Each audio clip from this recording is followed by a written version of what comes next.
Um, good morning to people in Victoria and good evening to people in Europe. I'm pleased to have Professor Jeremy Wyatt to give a talk on how can the developer of clinical decision support systems increase trust in their products.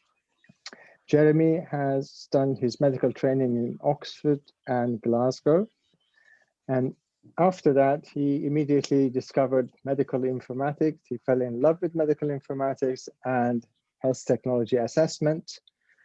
And then he did a doctoral in that area, and then MRC-funded postdoc in Stanford University.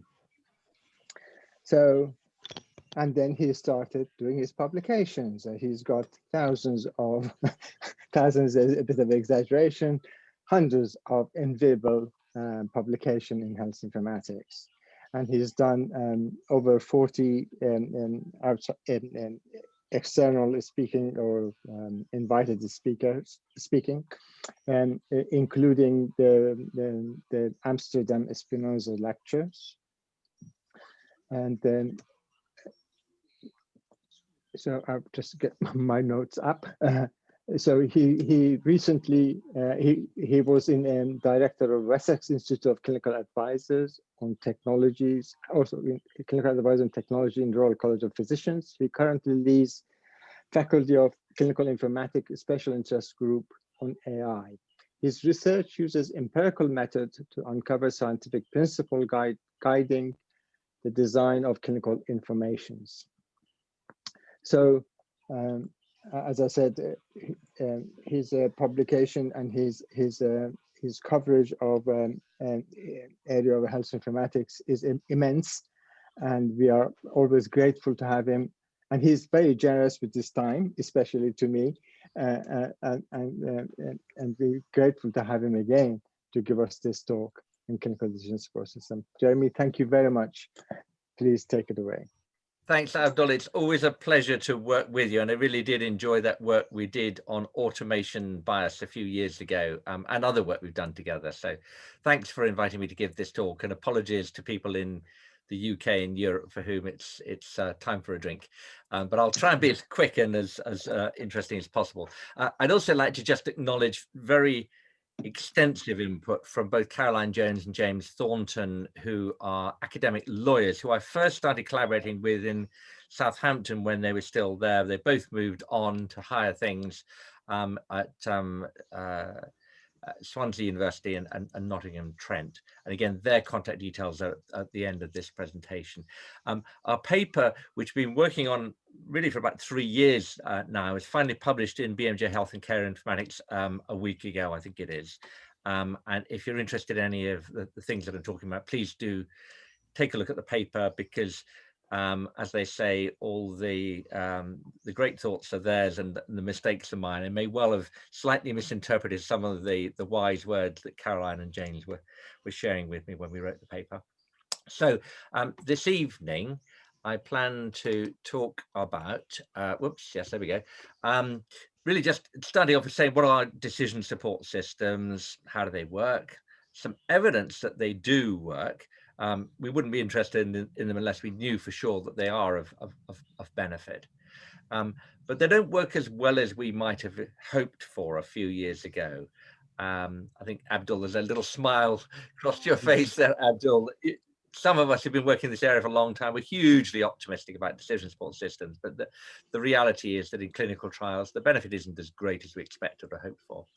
And we did a survey a couple of years ago now at the College of Physicians, actually sponsored by the Patient Safety Committee College of Physicians, on the views of very senior physicians who lead specialty societies on CDSS. And one of the results of that was that there's clear evidence of lack of trust in these systems.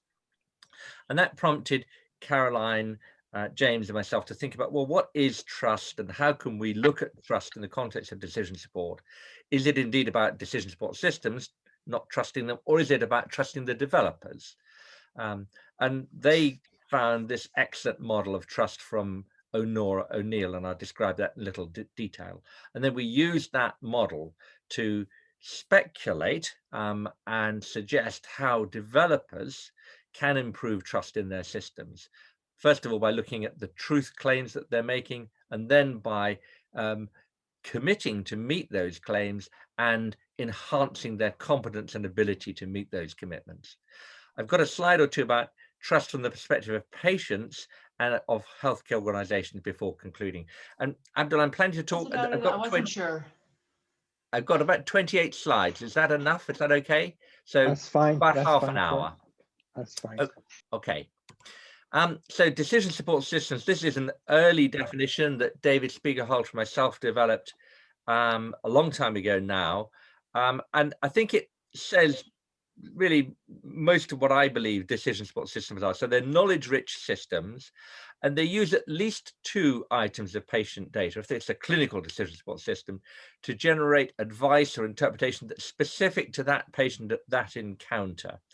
And the picture here is a picture taken on 35mm film, I seem to remember, not a digital picture, of the Acorn chest pain advisor, which was in use at Westminster Hospital A&E way back in the 80s, late 80s. That's a system which I developed and evaluated in a randomized trial, I think probably Europe's first randomized trial for my thesis work, as Abdul mentioned, and got me interested in evaluation issues and some of the broader issues around decision support. So how do decision support systems work? Well, as you can see, typically there's a health professional using this system who works with a patient, captures data in an electronic patient record. That coded data is then matched by a reasoner program within the decision support system with knowledge in some kind of machine readable knowledge base to generate a reminder, advice, some output that often goes via the electronic patient record back to the health professional and back to the patient. Of course, we had to think about where does that knowledge base come from? Well, typically it might be a computable guideline, or maybe it's an algorithm derived from machine learning on large numbers, thousands, tens of thousands of images or natural language or coded data. So that's a kind of high-level view of how decision support systems work. Do they actually work, though, is that obvious question. And there's been this recent meta-analysis by Kwan, Grimshaw and others published in the BMJ last year, looking at 122 randomized trials. The Acorn randomized trial was one of those. That was actually a negative trial, I hasten to add. But what they did is they looked at the impact on clinical practice of decision support systems. And these were actually trials that included over 1 million patients and 11,000 care providers of various kinds. Acorn was actually used by nurses, not by doctors. And you can see that overall, the effect size was quite small. If you looked across all the trials, it was 5.8% improvement in the desired clinical practice. There was quite a lot of difference between different types of decision support system. The least beneficial appeared to be prescribing systems, the most beneficial systems to improve documentation, if you like, checklist type systems. And others included a variety of other purposes. And test ordering systems were also quite effective. Vaccination, interesting, very topical, weren't quite as effective as some of the other categories. So these are improvements in clinical practice. They also looked, they did a meta-regression, they're able to look at specific subsets of decision support systems used in different settings. So for example, those used in the pediatric setting, there were only 9 trials of pediatric decision support, but those, the effect size was quite a lot bigger than the average. It was 14.7% as opposed to the average of about 6%. Where it's bold, that's statistically significant. Where it's not bold, it's not statistically significant. Where it's red, it's actually a harm or a failure factor rather than a success factor. So there were some other statistically significant success factors. If you required an acknowledgement, if you executed the action via the CDSS, in other words, if the advice came up and you just pressed a button to say, yes, do that, then that had an effect size of 4.4%, so slightly less than average. If it targeted an underused behavior, 4%. And then there were some other positive factors that weren't statistically significant. For example, interruptive systems. We did some research on that a while ago. Those were not likely to, well, the effect size, overall effect size, as you can see, was quite small, and it included 0. Push versus pull advice, other CDSS. Now that's of course to do with alert fatigue. If there were other decision support systems active at the same time, then it seemed as though adding a further decision support system was unlikely to have much benefit. And you can see there are some things which these aren't statistically significant, but there's a trend against using this. So for example, if you're building this system in the outpatient care setting, you seem to be less likely to be successful. And similarly, if the output includes patient-specific information or requires input of patient information. Obviously, there's quite wide confidence intervals on these. There weren't enough trials, or the effect sizes were too small to be able to really compare this. But still some interesting, and that's an update on the Kawamoto meta-regression from about 2010 in the BMJ, which again looked at some of the effect modifiers, as they're called. But looking now at the impact on patients, so that's patient outcomes, there isn't as rigorous a systematic review on that. This is 70 studies, but they're not all randomized trials. You can see only 33 were randomized trials, and the rest were a range of study designs. Overall, you can see that about 70% of the studies showed some kind of patient benefit. 29% showed no patient benefit, and 1 actually showed harm, a blood glucose system that actually increased the rate of hypoglycemic events, and that's quite dangerous. There were some areas in which there were high effect scores and low or medium risk of bias in certain disease areas which are listed there. Interestingly, even though that systematic review was done in 2018, then nearly 3/4 of the algorithms were rule-based, only 6% were Bayesian nets, and 22% were not stated. So there is some evidence that these systems improve patient outcomes, but again, generally the effect sizes were small. This is if you like a head count. This is what percentage of the studies showed benefit. This isn't the amount of benefit. And here are the kinds of benefit: reduced mortality, reduced life-threatening events, other events, and no effect, and there's the harm. So in summary, as I said, rather a disappointing result. Modest effects on benefits of clinical practice and patient outcome, depending on the context, and some evidence even of occasional harm. And so unlike, well, certainly what I thought back in the 80s, 90s, noughties, CDSS are not a silver bullet for clinical behavior change as we once hoped. So the big question is, what went wrong? What did we do wrong? And I think this is really where we need to start thinking about the users and the people element of decision support. And this is one reason why we did this survey led by the Safety Committee at the College of Physicians. We targeted 44 specialty societies to try and identify the professional benefits and concerns about physicians using AI and decision support. We focused on decision support because many physicians have met that. They haven't really met AI, and also that CDSS are known to be effective from various systematic reviews. We worked by the medical specialty societies and the senior physicians who run them to get the most rapid and focused response, rather than just serving individual clinicians, many of whom wouldn't even know what we were talking about. You can see there's a list of the specialties who responded. There were 19 in all, and here are the results. So we scored the results according to not only the frequency, but also the severity of the concern. And you can see here that the biggest concern about quality was that the accuracy of a device may not be sufficient.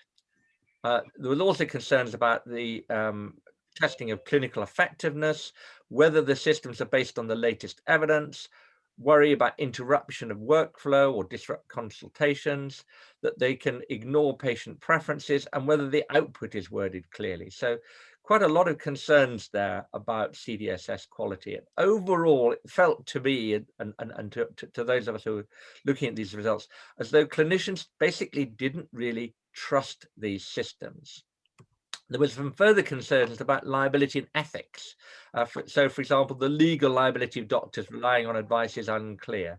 Some of the systems act like a black box.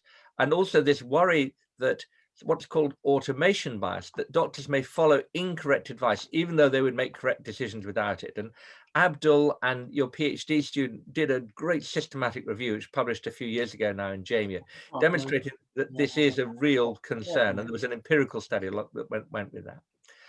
Another problem is that CDSS, as we now know, can embed unconscious bias. I'm overhearing someone in the background. I wonder whether somebody needs to mute. All right. Okay. So this concern about unconscious bias and unfairness. So this has become quite topical now. An interesting.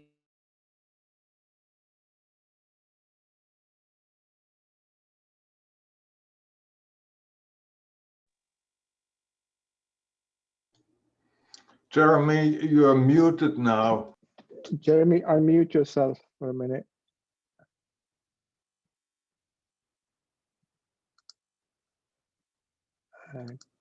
Jeremy, you are muted. How's that?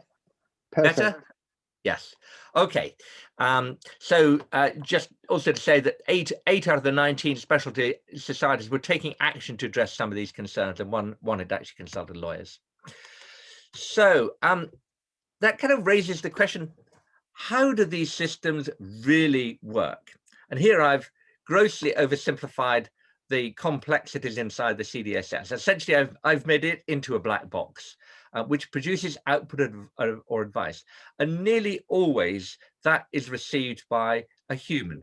The exception to that would be closed loop systems, for example, used in intensive care to control uncontrolled diabetes or hypertension, where it actually drives an infusion pump. But those are very, very rare at the moment, and quite risky. So nearly always we're talking about a human in the loop who takes action based on the advice, and hopefully that leads to improved patient outcomes. Now, if we look inside the human, what's really going on here? Well, first of all, the human has to see the advice. They have to notice it, and ideally also to understand it. So if it's couched in complex language, or if it uses, say, a probability, and that human isn't familiar with probabilities, and many humans, including doctors, aren't very familiar with probabilities, then that may be a problem in understanding. The next stage is they've got to trust the advice. After they've understood it, they've got to trust it and believe it sufficiently to use that advice or output to improve their decision. So this points out the central role of trust in this whole complex chain of how CDSSs really work. They don't work by themselves, they work with humans. So it's really about whether humans trust what they're seeing and hopefully understanding sufficiently to take action based on that advice. So we need to talk about trust and trustworthiness. And I'm sure you're aware that this is already a research area in computer science, and it's actually been mentioned by the House of Lords Select Committee in their report on AI 3 years ago. They talked about the government needing to understand they need to build public trust and confidence, and also that other witnesses warned against simplistically attempting to sorry, I can't actually read that on there now. To build trust in AI, at least some applications of AI would not be worthy of trust. So trust was already being talked about. What is trust exactly? Well, here's one definition from the Cambridge Online Dictionary: to believe that someone is good and honest and will not harm you, or that something is safe and reliable. And here are some examples. I won't go through these, but they're all very familiar. It's a word that we use frequently. It's in widespread use. But we need to think a little bit more clearly about what trust is. First of all, are we really trusting the decision support system, or are we trusting the developers, the human agents in the loop? And there are a couple of philosophers and who've written about trust and who've talked about, really, when you talk about trusting things, that's shorthand for trusting those who produce them. And here's someone else, Joshua James Hatherley, reserves the label of trust for reciprocal relations between people or things with agency, i.e. humans, or potentially an AI of some kind, but typically not just a simple computer program. So in our work, we focused on trust in developers rather than trust in decision support systems. And we've been very heavily influenced by the work of Dame Nora Neal, who's a philosopher who sits in the House of Lords, was also the president of a Cambridge college, and has been quite influential in globally, I think, in discussion about trust. She gave the Reith lectures on trust in about 2006, and there's a book she wrote arising from those Reith lectures. And she has developed this very robust model of trust, which a lot of people have found helpful, a kind of framework, if you like. She talks about three kinds of trust. So the first of all is empirical trust. That's trust you can actually verify. And it's trust in other people's truth claims in the sense that they are likely to be correct.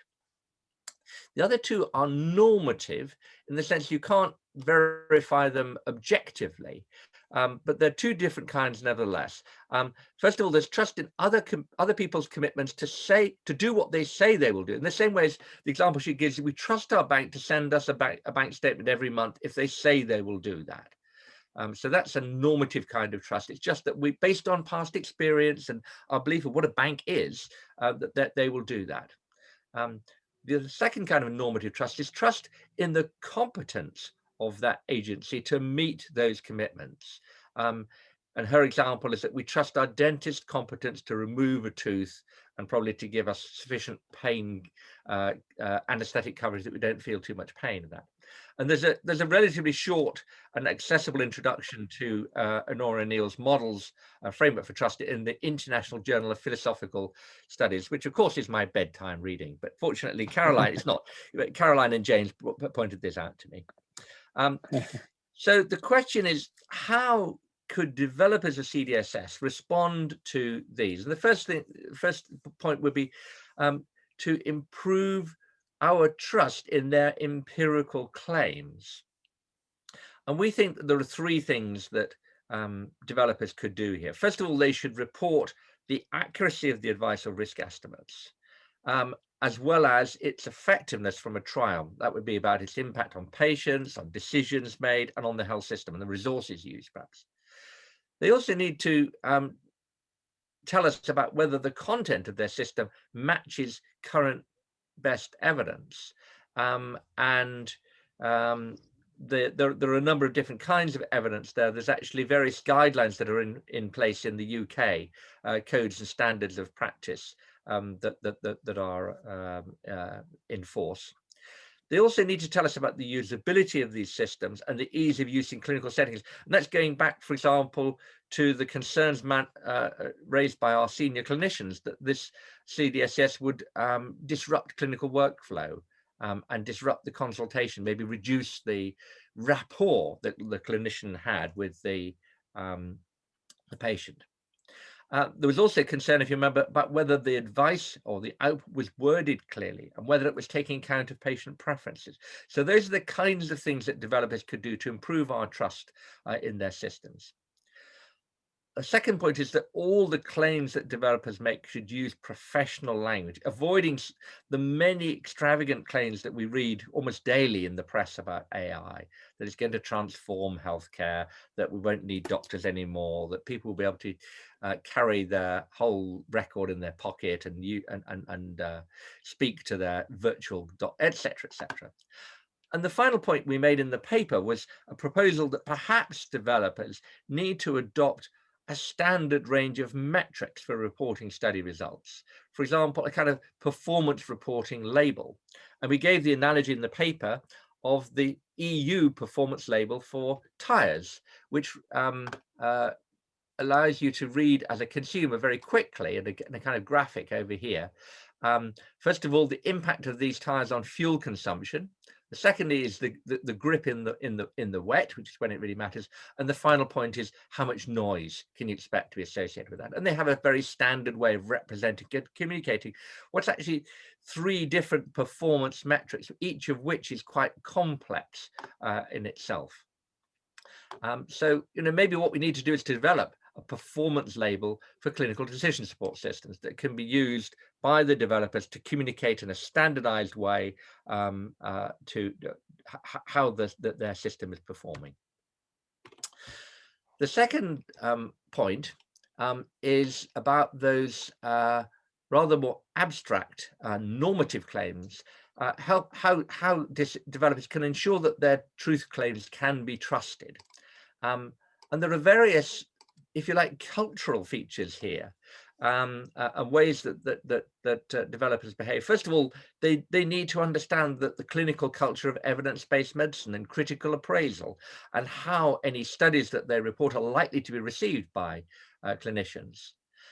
Ideally, they should also outsource validation and impact studies to independent researchers. For example, university research groups. There's a great opportunity for you at the University of Victoria. Maybe you should be bidding for carrying out validation studies and impact studies on CDSS to the developers.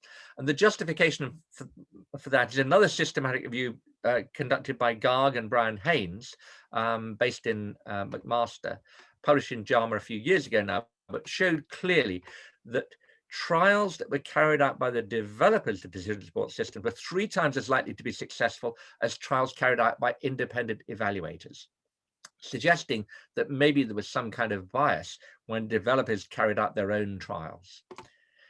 Other things that developers could do is they should pre-publish the study protocol and commit to publishing all the study results rather than selective reporting.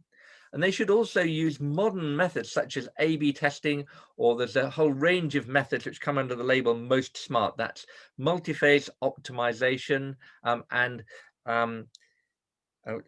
sequential multi-aspect randomized trials. I can't remember quite what Most Smart stands for, but if you Google it, you'll find it. And we actually covered that in the Elizabeth's the paper we published in 2018. I can find the reference for that, but we think that actually has these modern methods have a definite role in minimizing study cost and maximizing the value and the speed with which the studies. We also commented in our article that maybe developers should justify the cost of these studies when they go to get a loan from the bank as part of their marketing and licensing budget, because it will clearly massively enhance the trust of potential users and purchasers for their CDSS. So it should be regarded as a relevant cost when they're developing and disseminating these tools. Now, of course, none of this means anything unless the developer has in some way committed to doing what they say they will do, which is the third element of Honora O'Neill's trust model. So, for example, they need to avoid producing and disseminating black box systems. They need to make the inner workings of their systems explicit to address some of these concerns about, for example, liability. They need to publish details of the data sets used not only to train, but also to test data-derived systems, machine learning systems. They need to use standard methods. Standards are really important here.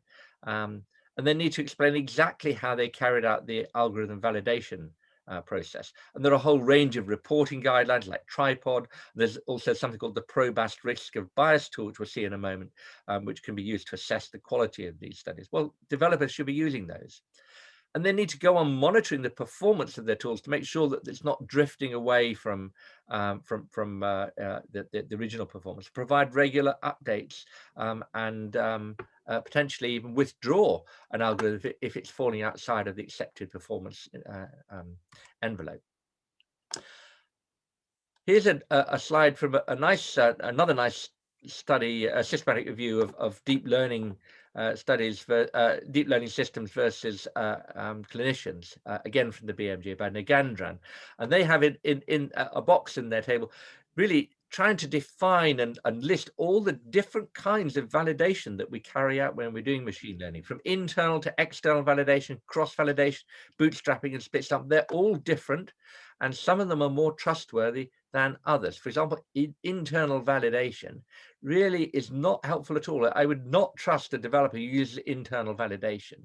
And even cross-validation and bootstrapping are often, that the results are often disappointing when it's tested on a different data set, which is really the much more trustworthy approach.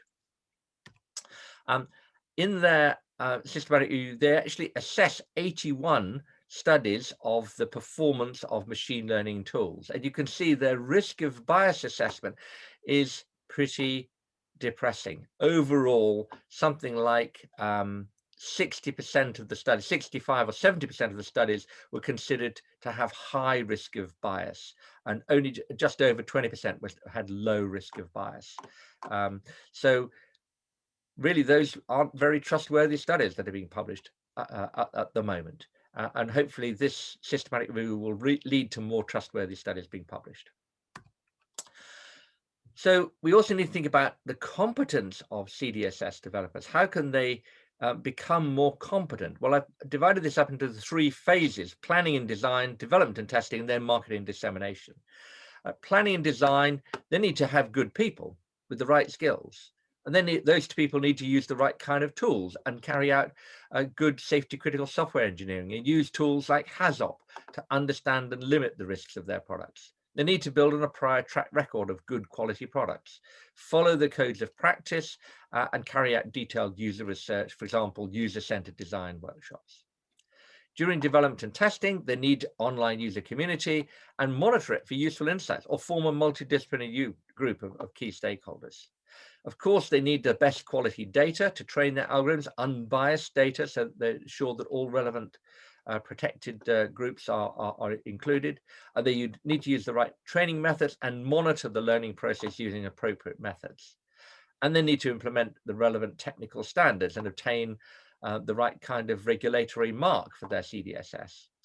And then finally, in marketing dissemination, I believe, and I think many people working in the area believe, that they should now publish open interfaces to their software, so that you don't just have to use the interface that they have published, that you can build it into an app, build it into other tools, and carry out interoperability testing, because many of these tools will be incorporated in a variety of different systems. And there have been problems in the past incorporating algorithms into different systems from the one they were intended for and developed to match, because of mismatched clinical coding, clinical codes, etc. And then finally, there needs to be some commitment to quality improvement. So logging and responding to user comments, delivering regular updates, and seek to become certified as ISO 9000 compliant. So a developer that did all that, I believe, would become, in my mind anyway, a trustworthy developer. So just before we close, it's also worth thinking about the factors that might lead to trust of the public, because some of these tools are designed for use by the public, and factors that would lead to trust of people who procure, organizations that procure these systems. So first of all, there's really not much evidence about what the public think of decision support systems, but we did find an interesting study carried out a few years ago now by Petzer and Petzer. This was a mock jury trial, a mock trial in which the participants were acting the role of being a member of the jury, and the cases that they were hearing were cases in which a doctor took a decision assisted by a decision support system or not, and the diagnosis that they made was correct or incorrect. So there were at least 4 different scenarios that these people heard, and the jury participants were asked to score out of 5 the decisions taken by the doctor, and 5 would be a perfect decision. And you can see when a doctor took a decision without a decision support system and it was correct, they got a pretty high score, nearly 4. When they had used a decision support system, the average score there was slightly lower, giving a slight drop in score due to the decision support system. When the diagnosis was incorrect, though, you can see that the doctor was essentially penalized for not using the decision support system. When they used the decision support system, the score was 2.7. When they didn't, it was 2. So there was actually, the decision support system was actually considered to be a benefit, even when the diagnosis was incorrect. So in the words of Petzer and Petzer, using a CDSS takes some of the credit for a positive outcome, that's this negative score, and some of the blame for a negative outcome, is how they put it. So the question is, does that mean that patients trust decision support systems? I'm not quite sure about that. It's quite indirect advice. And I think that the field is open and ripe. If you're doing a master's project, dissertation project, this might be something to consider, maybe a focus group or interview type study to see what patients' attitudes are to clinical decision support, and particularly whether they trust them. And we've developed a questionnaire for clinicians about whether they trust them direct, which we haven't yet administered, but I'd be happy to share those. It's got about 30 items, elements of trust that might be relevant to ask patients as well. What about healthcare organizations? Well, we couldn't find any evidence at all out there. There's no surveys that I could find of healthcare organizations and how they procure, but really just brainstorming and discussing amongst ourselves, we thought of a number of factors that a healthcare organization might consider.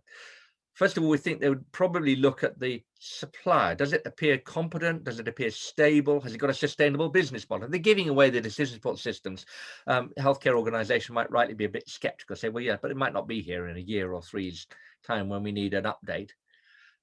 Obviously, CE marking in the correct category or equivalent in your own country would be really quite important. That the project has passed NHS digital or other clinical safety testing.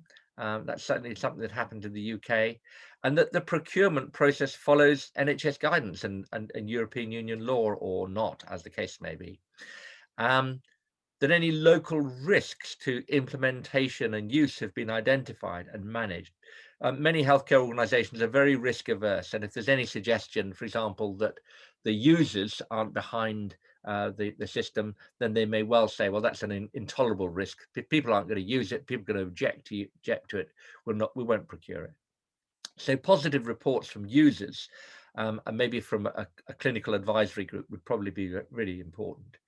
But again, it'd be really interesting to hear if there is any research you know of from healthcare organizations, or to carry out some research looking at trust in decision support systems and experiences that healthcare organizations have had with decision support systems. Have they had positive experiences in generally or not? So in summary, we tried to map all of the different factors. First of all, these are truth claims. And what makes an appropriate content for the system. Then obviously black boxes are a problem. You've got to indicate the scope and explain the advice. The system's got to be accurate, using the right data set and right testing methods.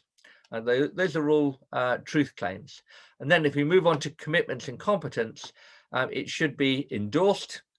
In the UK, it'd be by the NHS through some procurement process, maybe through NICE or other endorsement, and then there's got to be some kind of implementation process locally, linking to local coded records, updates, training, etc. So that's a very high level summary of what might make a CDSS trustworthy. So there are email addresses you want to get in contact. I'll be really interested in your thoughts, comments, criticisms, and questions. Hope that I've left enough time for that.